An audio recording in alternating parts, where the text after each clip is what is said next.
Each year, Microsoft Research hosts hundreds of influential speakers from around the world, including leading scientists, renowned experts in technology, book authors, and leading academics, and makes videos of these lectures freely available.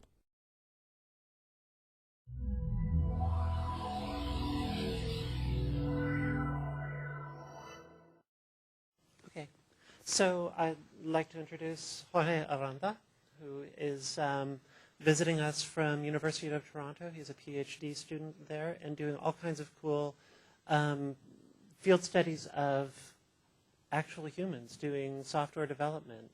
And he's here to talk about some of those field studies. Right. Thank you very much, Gina. Yes, so I'm going to present some work that I did in collaboration with my advisor, Steve Eastbrook, and with another professor at the University of Toronto, Greg Wilson. I should say we first presented this work at the International Requirements Engineering Conference in India a couple of months ago. So the title, Requirements in the Wild, How Small Companies Do It. I'd like to spend just a minute going over the title because I think it gives a nice introduction of what we try to do with this study. We say that we do requirements in the wild, or that we study requirements in the wild, that is as opposed to in the lab. We went out there and talked to people and observed them. We studied small companies, not necessarily small teams. That is, we weren't really concerned with small teams in a large company. The company itself had to be small for us. And small companies at that. And to define a small company, we drew the line at 50 people. So if a company has less than or up to 50 employees, it was good for our study.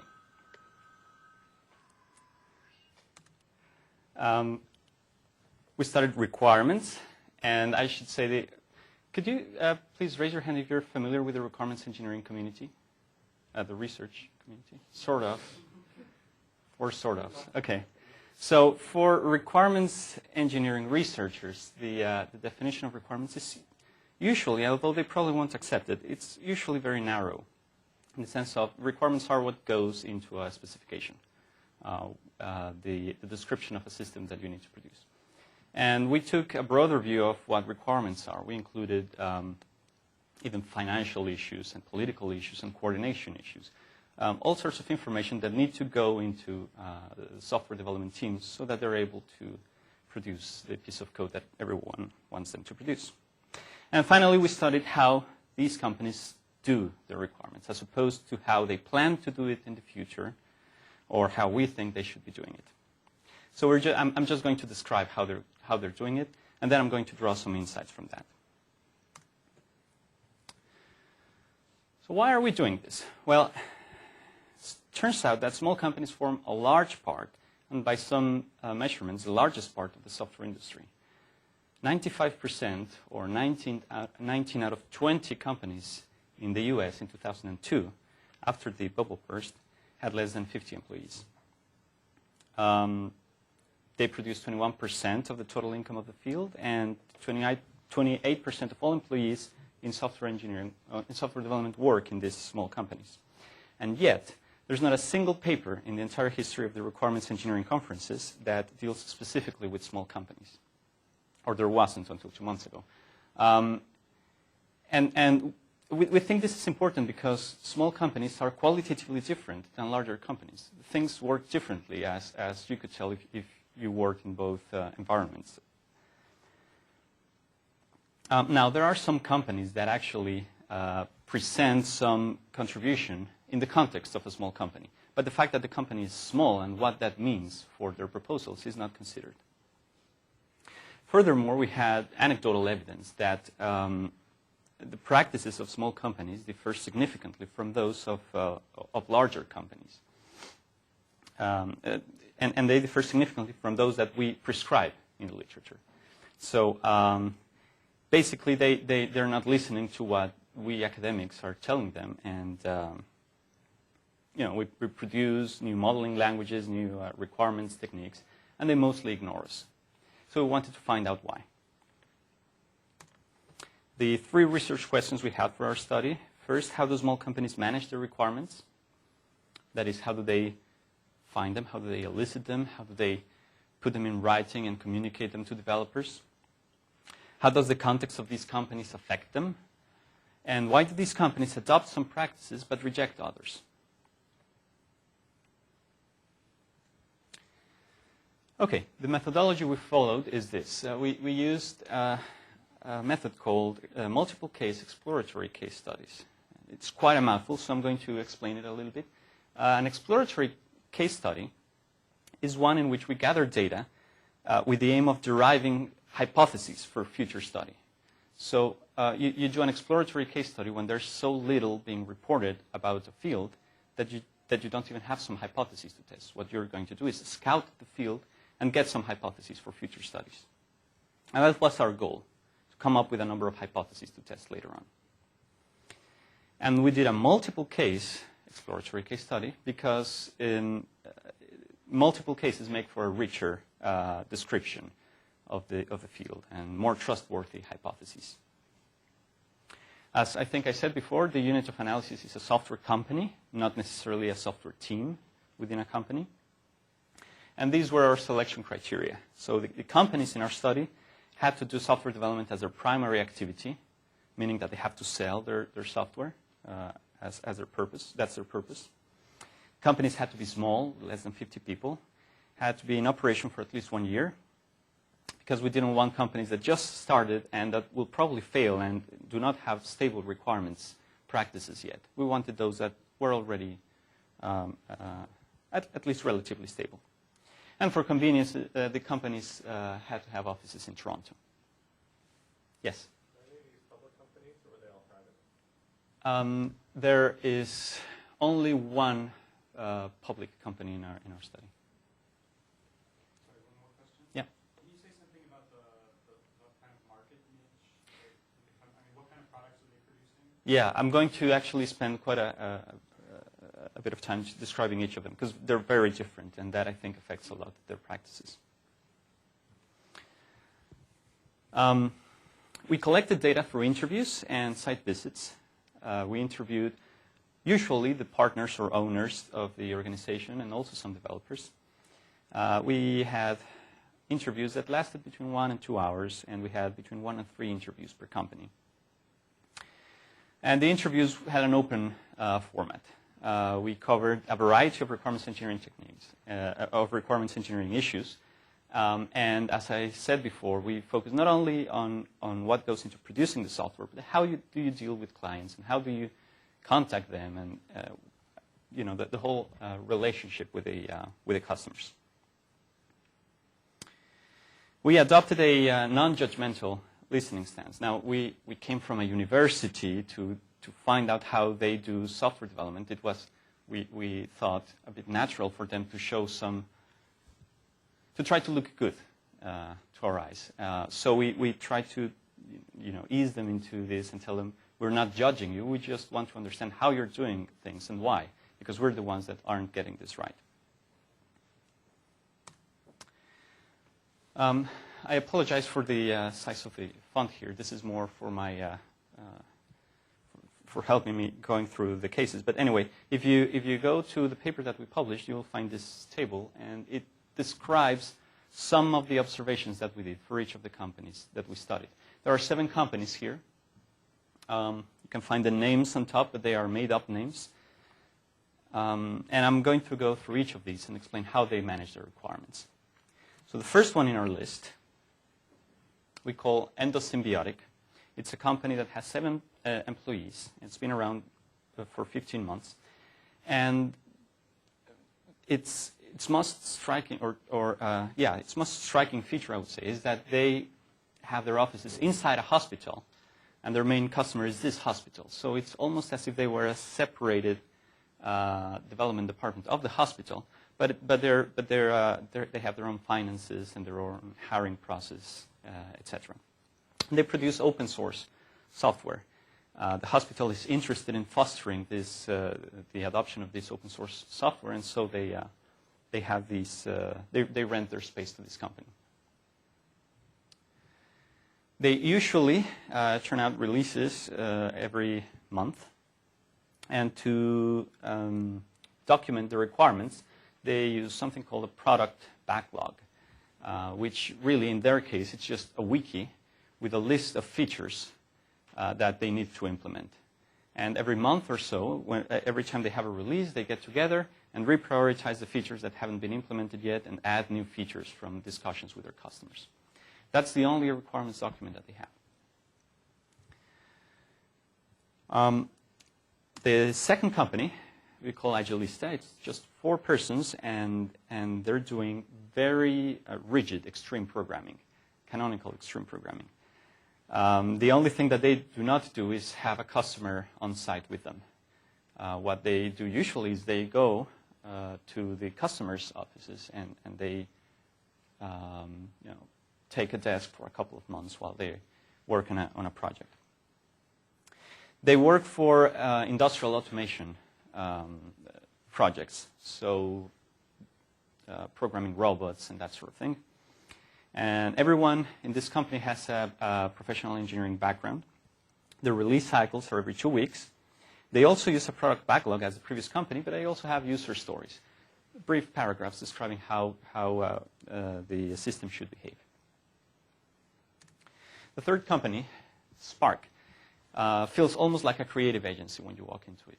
You have a ping pong table and a very open space, and everyone seems to be laid back and reading a magazine or something. And however, they do very sophisticated products. They produce visual search software that is used by news agencies and publishers, Reuters, and that sort of corporations.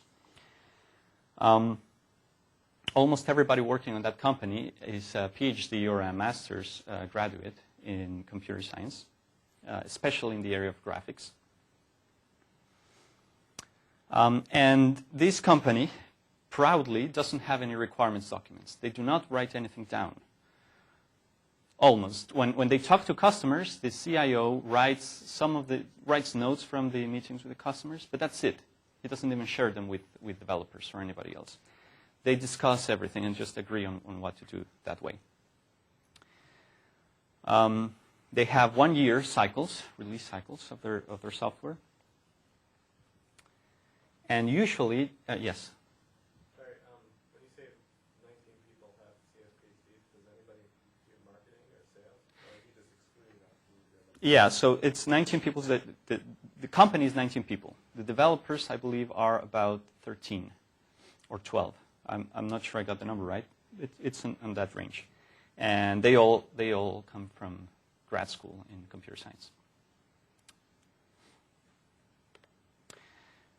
The next company, Bespoker, is the largest company in our pool of cases. They had from 40 to 45 people while we were interviewing them. They've been around for 5 years, and they work mostly for banks and other large corporations, insurance companies, that sort of thing. They follow RUP, the Rational Unified Process. And they are the only company we found that uses UML or any modeling language to document their requirements. Quite heavily, actually. For each project, they have a specification and a development handbook, usually several hundred pages long, describing every form and every field and every business rule of the software that they will produce. Phone Offshore has between 20 and 25 people, and they work for telecoms. They write software that runs in mobile devices, and that is used by millions of people. They have an office offshore, but on the same time zone, almost the same time zone. And although they do not have detailed requirements documents, they do have something they call the statement of work, which is written mainly for contractual reasons with the telecoms. Growing Web, 5 people, been around for 3 years, and they do mostly content management, software for running blogs or forums. And their projects go from lasting just 4 hours, the smallest ones, to up to 3 months. That's the range that they work on. Their main requirements documents tool is Excel. They use Excel spreadsheets to because what they have is a macro where they have both the definition of the forms, dynamic forms or static forms that they need to produce, and then it makes some calculations to see how much they're going to charge their customers. And that's it. That's all they're going to write about the requirements. Rentcraft, 25 people, and they do software for rental companies. So if you're in the business of renting stuff to other people, such as construction machinery or cars, you probably consider this as one of your providers. They have releases that last between 9 months and 1 year, and they have a homegrown process for requirements they call the analysis and estimation process. What they do is the product manager comes up with the features that are desirable for the next release, gives them to developers estimate them, each of them is separate, and then the product manager picks those that seem appropriate to include in the next release, given the resources that they have. Okay, so thanks for holding out for these 7 cases. Now we're going to speak more about the actual findings that we got. One more question? Yeah. So my stereotype of companies kind of in this market segment is that they do a lot of tailoring of COT-style components to fit a particular project that particular customers need. Is that right? Because it seems like it would affect the requirements process. You know, basically, if they already have an 80% solution, Yeah. and they're basically just trying to rig it for a particular customer, then the way they look at requirements might be quite different than if they're doing a greenfield project for every single customer. Starting from scratch. Right. Yes, I think that observation is correct. Most of the people here already have at least some framework that they just adapt to the needs of a particular customer. That's certainly the case for this company, this one, and this one. So yes, there's a lot of that going on. But it wasn't always like that. I believe there was a point at the beginning when they were just starting out where they ran some risk and introduced a new framework or a new type of system. And if the market took it, then they started to explore it further. Okay, so before presenting our major findings, just a few notes. First, all the companies that we interviewed have requirements practices that work for them, or at least they seem to work for them. All of these companies are at least moderately successful. They're growing, or if they're not growing, it's probably because they have no intention to grow. And from talking to these people, we see that they're really, the people leading these companies are innovative and intelligent people. They're generally knowledgeable about software engineering concepts, and they have many years of experience in the software industry. So the reason why I'm saying this is that the reaction to what I'm going to say, that these people don't know what they're doing, and we as academics know better, doesn't really cut it. They know what they're doing, and they're successful. Okay, so first observation. Remember, we were trying to come out with a hypothesis from observing these companies. And so the first thing we look for is patterns. But it was really a frustrating exercise because we couldn't find many patterns at all. Everyone seemed to be doing requirements differently. It was almost as if they were different species. The diversity, we believe, is striking. They go from having very detailed documentation, hundreds of pages, to having no documents whatsoever. From a planning approach to a correcting approach. There was one company where they have a person whose full-time job is to convince the customers that what they delivered is what the customer asked for. But they do not have a full-time person eliciting requirements in the first place. Yeah, so they prefer to. They actually claim that for them it's more efficient to give the client something and then work the conflict out with the client than to have a requirements engineer full-time coming up with the specification. They go from 4-hour cycles to 2-year cycles. And from sticking to a methodology, be it RUP or XP or Scrum, to dismissing all of them and having this sort of organized chaos. And yet each of them considers that their choices are natural. So it doesn't seem to them like they're really risking something with their methodology. It just seems to work for them. It's natural. Yes? Maybe you'll cover this later, but did you ask, did they feel that there's room for improvement, or did they have a need? Like, do they feel like they're missing something? Well, some of them do. It's possible that all of them feel that way, but they didn't accept that to us. But some of them do. Now, it's not like they are losing their sleep, saying, "How can we make this better?" It's just they know that they haven't found the optimal process for them, but they're still comfortable with what they have. We found several contextual variables that appear to affect the requirements practices of these companies. For instance, the type of customer that you have affects your requirements process. If you work for a bank, the bank is going to require some very detailed contracts, and you also want to have those very detailed contracts so that you won't be held liable by the bank. The background and the skill of the developers and the preferences of the founders also affects their practices.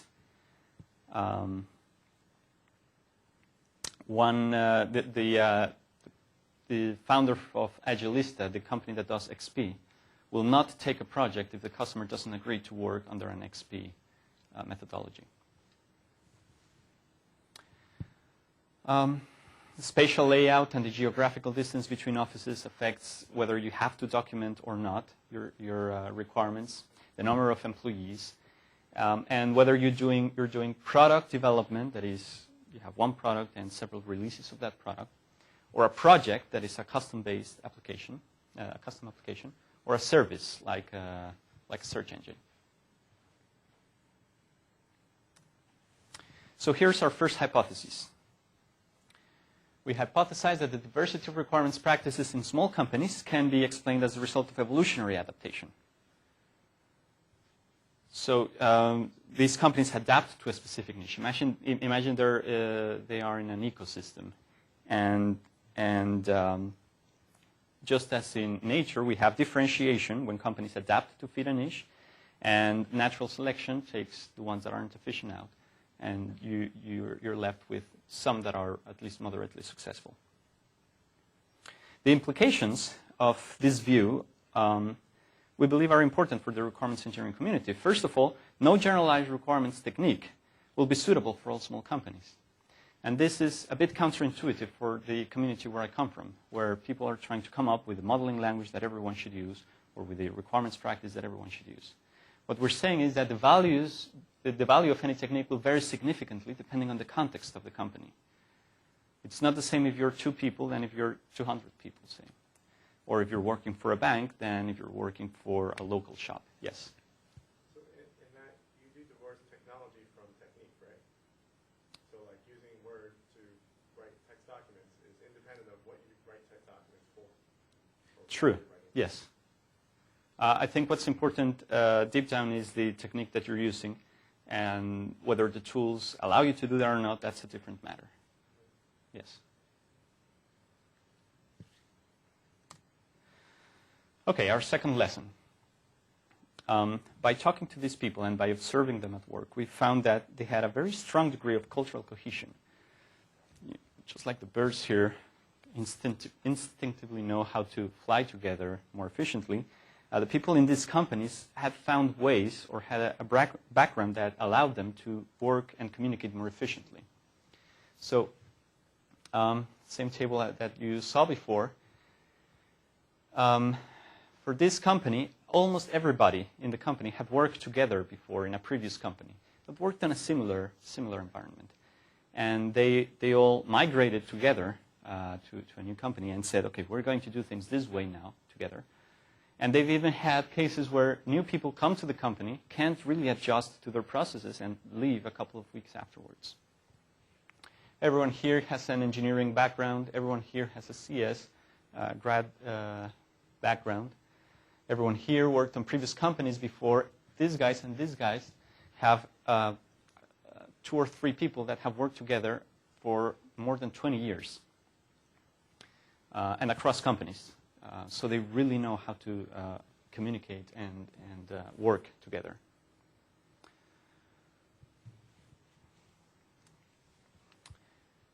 So, in almost all cases, these social characteristics that are shared by the group enable them to simplify the tasks of requirements communication and coordination. There's, for instance, homophily, which is a sociological term for the natural attraction of people to get together with people that are similar to them. We observed some of that. We observed long-term collaborations, as I said, people working together for decades. We observed a rejection of radical change. They have already negotiated and agreed to the requirements practices, and if someone else comes and tries to change things, there's already a lot of stuff into place, and change hurts. So it's much more likely that the outsider will be rejected than adopted. Did any of these companies formed by mergers of smaller companies, or were they all just grown up from some sort of? There is just one case, the largest company, that starting about a year or two ago, they started to buy smaller companies. They now have about 70 or 80 people already. They have plenty of ambitions, and they're buying smaller companies. And how did they acclimate, or how did they teach their culture to these new acquisitions, or did you look at that at all? Yeah, so I think I'm going to get into that, but what we hypothesize is that this company is already getting so large that they are not as interested in fostering cultural cohesion, and what they have instead is a relatively rigid process. The one that works with banks and financial institutions. Big SDLC. Yeah, exactly. So they're not as interested in having a teamwork culture. They're more interested in following a process. And we think there's a trade-off there, and I'll get to that. So our hypothesis is that the choice of requirements practices is irrelevant for small companies with strong cultural cohesion, because the efficiency of team dynamics overrides the benefits based on process. Now, so here we're saying what's important for a small company is the strong cultural cohesion. Previously I said these companies are different because they're adapting to suit the needs of a niche. These two hypotheses are competing. Under this hypothesis, the diversity that we observed is explained because if you have strong cultural cohesion, nothing else matters. You could be doing Scrum, you could be doing XP, RUP, clean room development, CMM, anything you want. As long as the people know how to work together, anything will work. The previous hypothesis, what we were saying is these companies are all different because of the context in which they have to work. They have adapted to fit their niche. We don't know which of the two hypotheses is right yet. There's probably a degree of both. I don't know, but they're competing. Does the Darwinism of your earlier hypothesis play into this, that if they choose the wrong practice, well, they just go away because they don't compete in the market? Well, under the first hypothesis, the natural selection one, that would be the case. But in here, what we're saying is it doesn't matter what practice you pick. You already know how to work together. You're already efficient. So if this hypothesis is correct, we should be studying how teams acquire a shared understanding and a strong cohesion efficiently. That should be part of the purpose of managing software projects. And teams with strong cohesion do not need new requirements techniques or processes because they achieve shared understanding easily. That's what we want to do in the end, shared understanding of a project. But teams without this cohesion might be able to overcome the problem through processes and documentations. So what this hypothesis says is you only need to document stuff if you don't already have a core of people that are working together efficiently.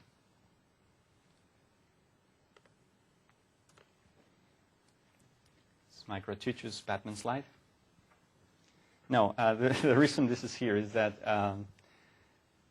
you know how in Batman, bad guys are trying to catch him, but they really can't because Batman doesn't really exist as such. He is Bruce Wayne, a millionaire CEO.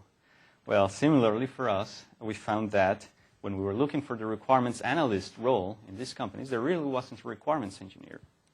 The CEO is the requirements engineer. In 4 of our 7 cases, it's the founder or the CEO of the company that does the requirements work.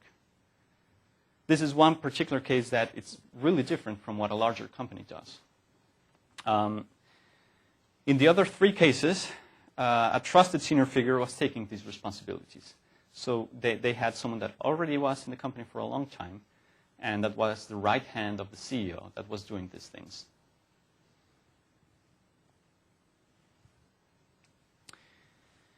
We have 2 hypotheses for that. First one, perhaps the skill set that is needed for successful requirements engineering is a subset of what you need for doing successful entrepreneurship. And we get to that because most of our cases do not really distinguish between the requirements analyst or requirements engineer role and the customer liaison work. They're the same person. The person that talks to the customer is the one that finds out what the customer needs and the one that wants to please the customer as well. So this is the negotiator, the salesperson, the firefighter. And the person that does this needs skills that match all of these roles. The second hypothesis is that the requirements engineering and business strategy are inseparable for small companies. What it means is that for a small company to commit to a project means that it's going to lock down a significant part of the resources of the company.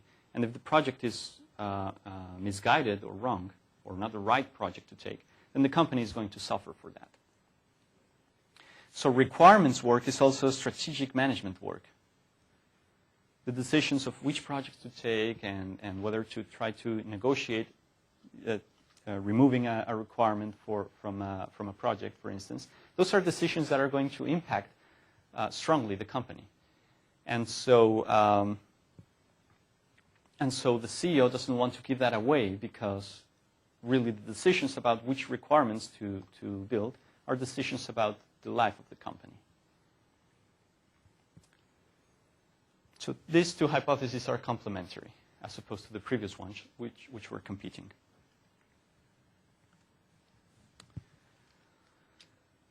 The problem that this lesson raises for the requirements engineering community is that we often try to abstract the requirements process away from sales and from strategic considerations. We try to focus just on the description of what needs to be built. And this is, we believe, one of the reasons why they're not paying attention to us, because they look at our modeling languages and at our requirements templates, and they see the disconnect between that and the reality of really doing business while you're doing requirements.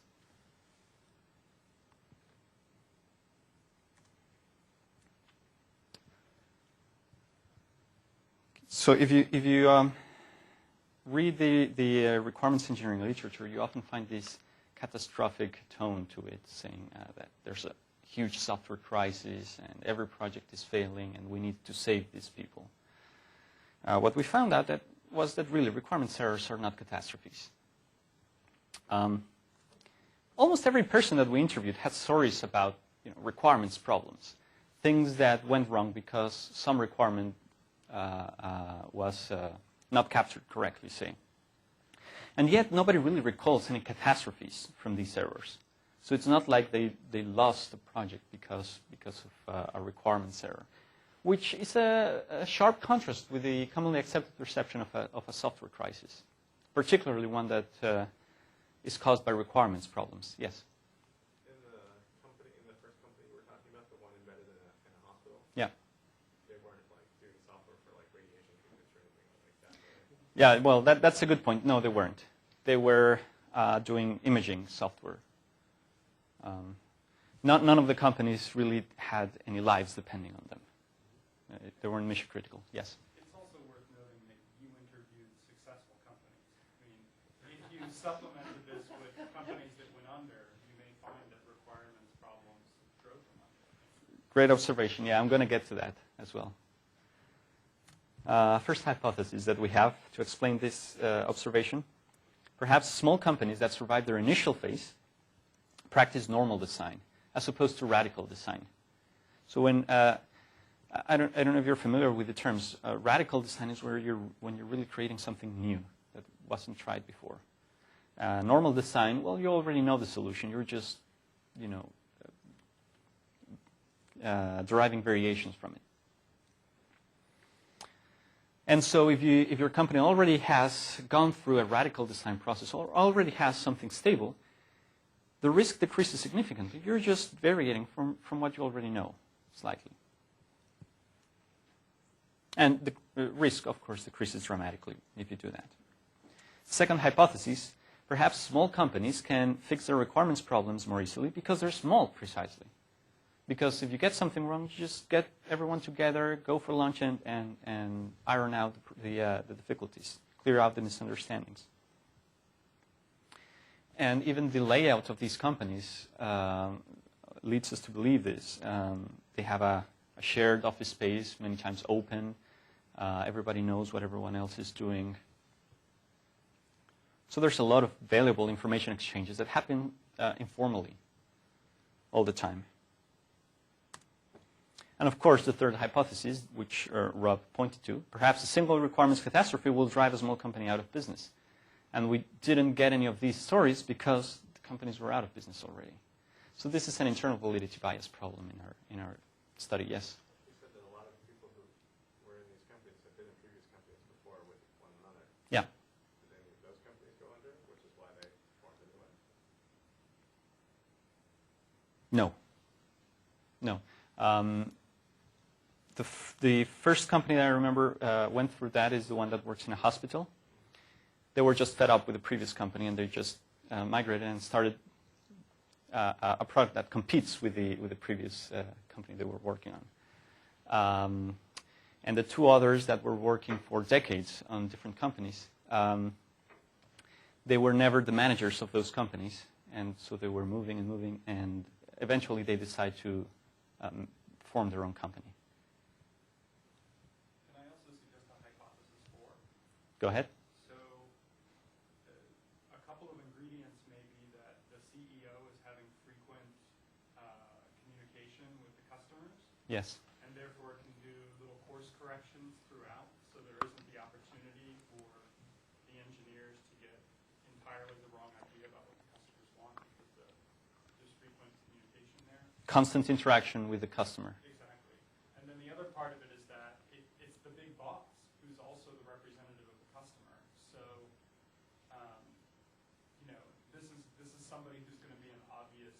So another kind of catastrophe you can get is the person who represents the customer isn't empowered enough to get the engineering team Right. to produce the right thing.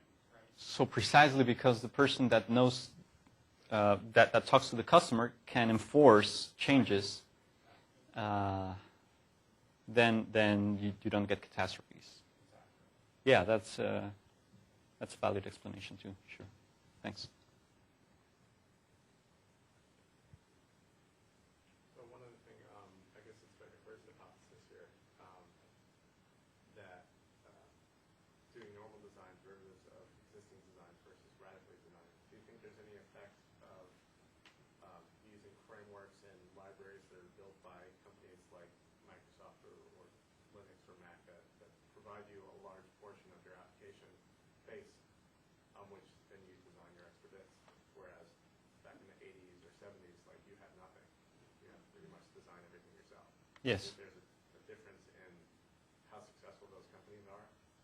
I think so. I think the fact that you can use so many libraries and so many applications already. There's at least one of the cases that comes to my mind right now.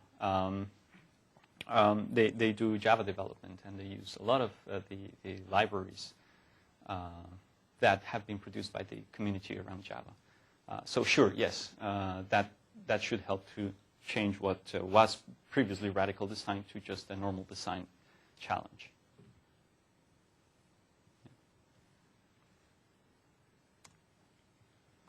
So in any case, our deep down our observation is that company owners do not perceive requirements errors as catastrophic.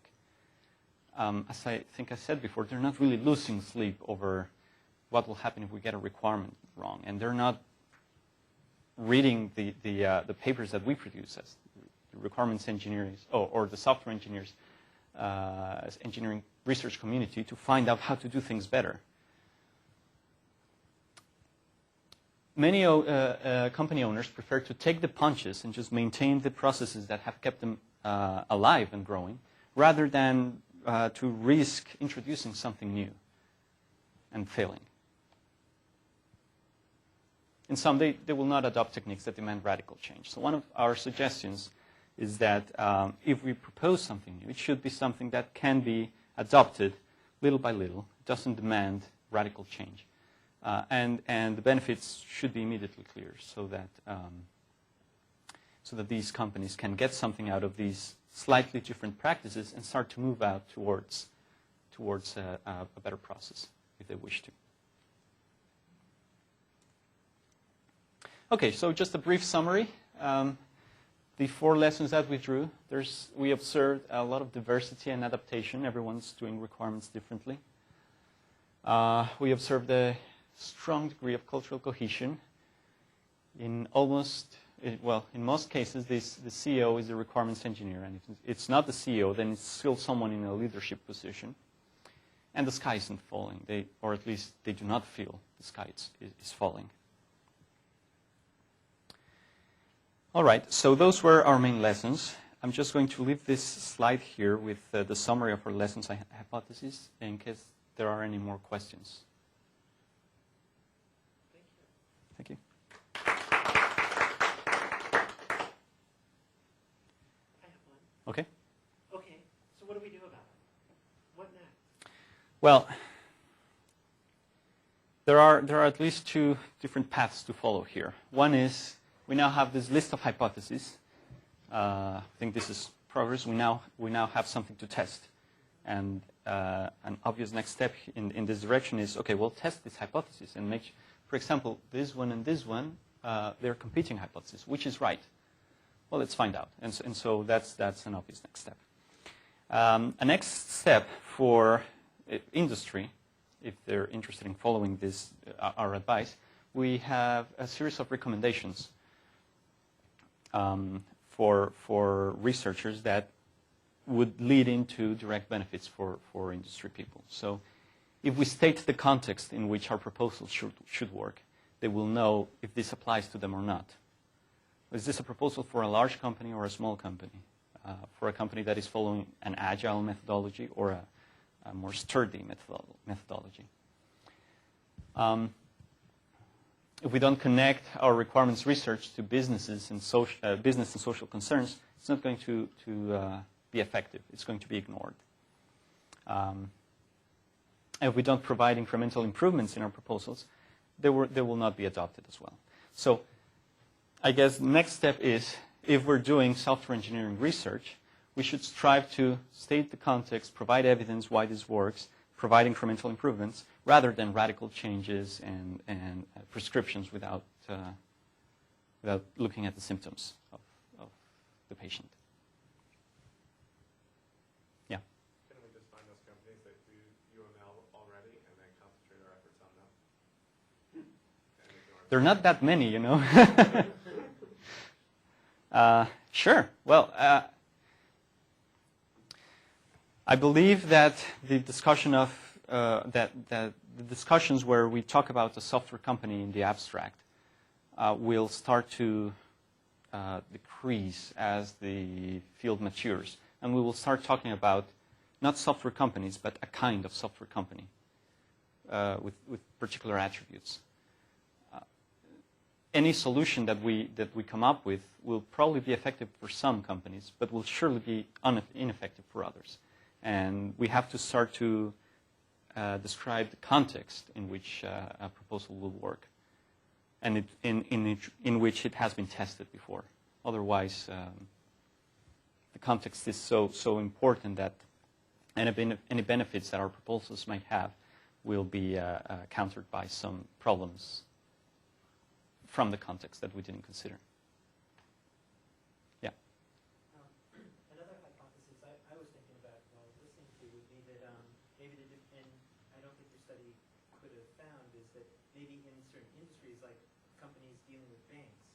do requirements in one way and companies dealing with phone companies and other hospitals and other, but since you had a variety of what types of customers, you didn't have any overlap. And that might also explain if your hypotheses are correct, that someone, for example, a developer in the banking industry is very likely to move from one company in the banking industry to another, and that might be the social cohesion and why that they would be more used to how they did it before in the banking industry. Right, this is true, and that's quite likely. If we observe this to be true, if we start to just focus, say, on companies that work with banks of about a similar size, and we see a pattern rising, then this is evidence of the first hypothesis, that there is some adaptation to a niche.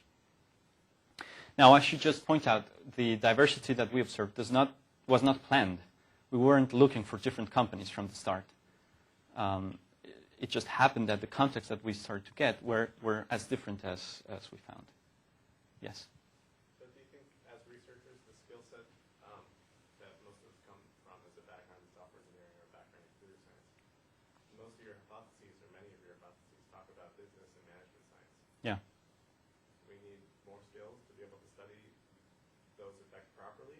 Yeah. On how companies work. I think at least we need to be aware of management research and administration, sure. Seems like, except for the bank company, the processes they were following were very light and almost no requirements, very lightly ones. Right. So that seems to correlate with the size of these companies, right? That is smaller, if you think you need, in fact, it's just going to slow you down if you do some complicated process. But as it gets bigger, as you sort of see in a big company, well, maybe you need something more structured, right? Right. That's something you didn't sort of bring out in common. Well, it's not just the one that works for banks that has more rigid processes. There's another one, the one that sells rental equipment. They also have a fairly rigid process, but it's a homegrown process. That's the difference there. But both companies have more than 20 people. And so there might be somewhere between, there might be a threshold around there that makes companies to start documenting everything. The other relatively large company that we had, the one with 19 people, didn't have any requirements documents, though. So it might be a bit difficult to find a threshold. But there has to be one. I can't believe that, for example, Microsoft could work without any documents. There has to be a threshold somewhere, but I don't know where.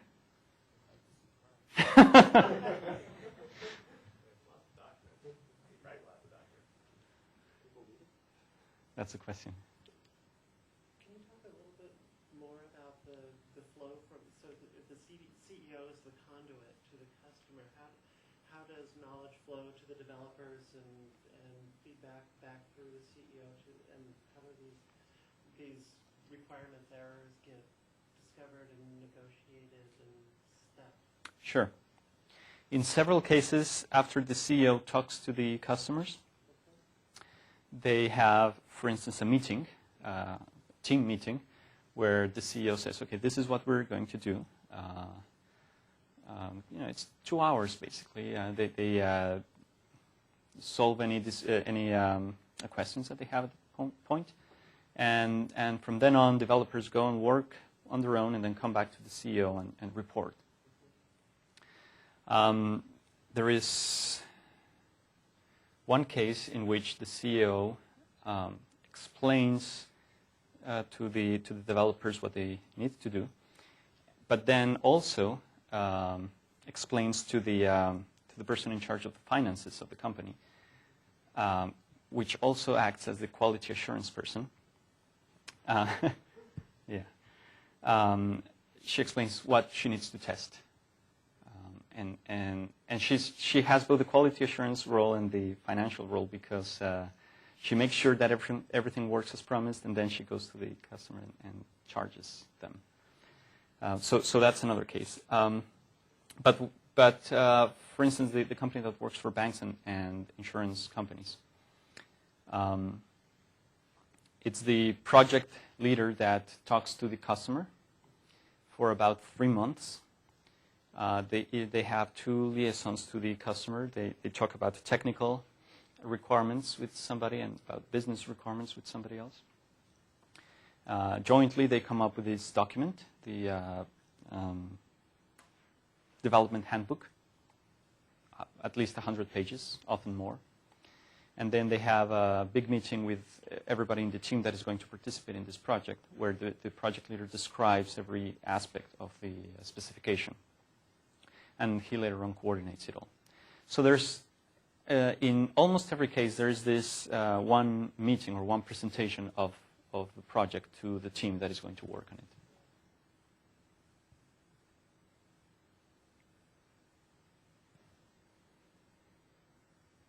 No more questions? So one of the things that I like to get out of doing field work, or that I'm always hoping to find, is the problems that the people I'm watching are having. Mm-hmm. Looking for leverage for treatment. Right. How can we add value to this? Okay, so when we contacted these companies, there was this implicit promise that you're going to describe what you're doing, and then we're going to try to find ways to help you. That was one way to convince them to participate with us. And we started working at least with 2 of these companies. They, for instance, one that works with content management applications, websites and such. We got them to start doing prototypes, low-fidelity prototypes, and to include them in their discussions with customers. They at least report to get a lot out of that.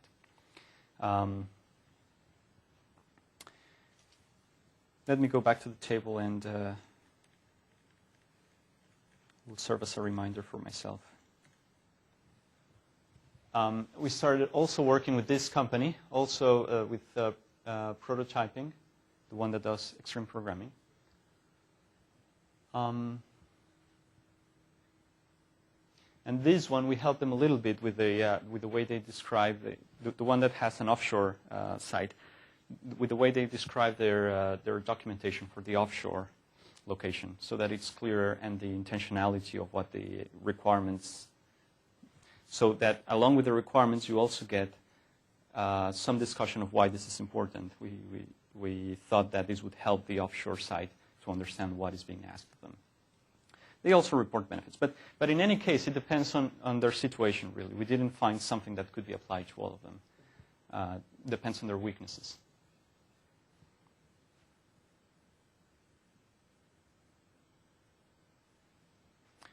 If there's no other questions, thank you very much. Thank you.